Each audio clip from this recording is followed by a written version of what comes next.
Akhirnya, skin Granger Prime yang akan keluar pada bulan Januari nanti. Dan di sini entrance-nya, wow, cantik gila doh. Berbeza daripada tema skin-skin lainnya, skin ini lebih dominan ke warna hijau. Dari modelnya sendiri lebih ke warna hijau keemasan dan ada sayap terbentang luas di sebelah kirinya.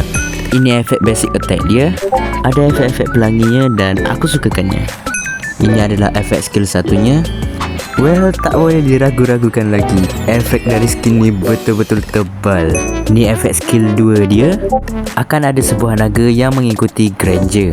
Dan yang terakhir ialah ultinya yang wow, betul-betul detail dan sangat-sangat tebal. Overall, ini adalah skin yang sangat-sangat worth it untuk korang beli di bulan Januari nanti. So, apa pendapat korang? Tulis di ruangan komen, okey? Dan itu saja daripada saya. Syukran jazilan.